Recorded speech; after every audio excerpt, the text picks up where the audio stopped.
The internet's in no short supply of terrible people doing terrible things for attention. Today's case, Johnny Somali, is prime example. One of the internet's worst racist, sexist, depraved trolls to ever show their ugly face on the platform. This loser's found himself facing a potential 17 plus years in prison and has been deemed a flight risk because he thought he was above the law in his pathetic pursuit of money and internet clout. But Somali's more than just another example of bad streamers doing bad things and getting in trouble for it. Johnny Somali serves as an example to everyone, you included, that no matter what, there is no escape from justice. Johnny Somali's been in hot water lately, and I mean like boiling. Actually, no.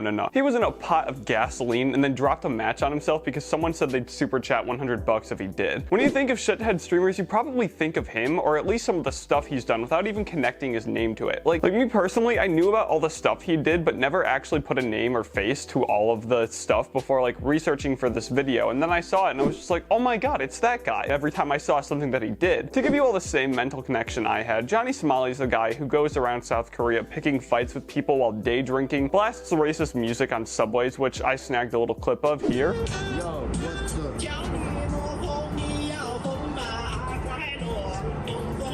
Yo, God, I'm so sorry. The list isn't even close to being done yet, but I'll try and speedrun it as quick as possible. This grown-ass man went around twerking and giving lap dances to statues commemorating victims of wartime sexual slavery, and just passed it off by saying he didn't know any better. Shit-talked the bombings of Hiroshima and Nagasaki while in Japan. He took a little trip over the Western Wall in Israel, a pretty important place of significance to both Jews and Muslims, and stuffed pictures of, and I quote, his top 3 favorite Jews, Aiden Ross, Jeffrey Epstein, and Harvey Weinstein in the walls. He did all of this after being forced out of Japan for harassing people on stream. Well, it was like kind of forced. He went to court over the stuff and then they were kind of just like, you need to leave, so he left on his own accord. Still though, Japan basically threw him out of the country. All of these just complete acts of depravity, you would have expected at least one of them being the reason he was facing jail time. No, we still haven't even gotten there yet. Johnny's facing up to 17 years behind bars in South Korea. Honestly, for some of the reasons just being pretty tame in comparison to other stuff he's done. As of right now, I believe he's only been indicted on one charge, obstruction of business, after he poured ramen noodles all over a store while streaming as well. In all reality, a punishment of up to 10 years seems a little bit harsh for just that, so just keep all the context in mind when thinking about that. Also, a lot of Eastern countries have a lot more stricter punishments when it comes to streamers doing garbage like that than we do over here in the good old US of A. The extra 7 years come from his production and distribution of deepfake footage where he made a fake stream of himself and a South Korean streamer kissing in her car. Now, there's been a lot of debate on whether or not this can be classified as deepfake porn, which personally, I think that's a bit of a stretch. Not like trying to defend him or anything like that. I mean, dude's a piece of shit, and I'd get a nice little chuckle out of hearing him getting sentenced to 25 to life for being a little too silly. But I've seen what I'm pretty sure is the full clip, and it's like indecent at best. The video shows the two making out. There's no like actual nudity. Regardless, it's gross, and if someone were to ever deepfake a video of me making out with them, I'd sue for whatever I can get. Which is exactly what the other streamer did. Deepfake content is taken very seriously over in South Korea, with like 4-ish years for making it, plus another 3 years if you even watch it, tallying him up to facing a grand total of 17 years in a South Korean prison. There's also an incident of him breaking onto a construction site on stream, which looks like it'll be used against him in court, so the charges are still coming in as we speak. With all of this depravity he has done, that list could get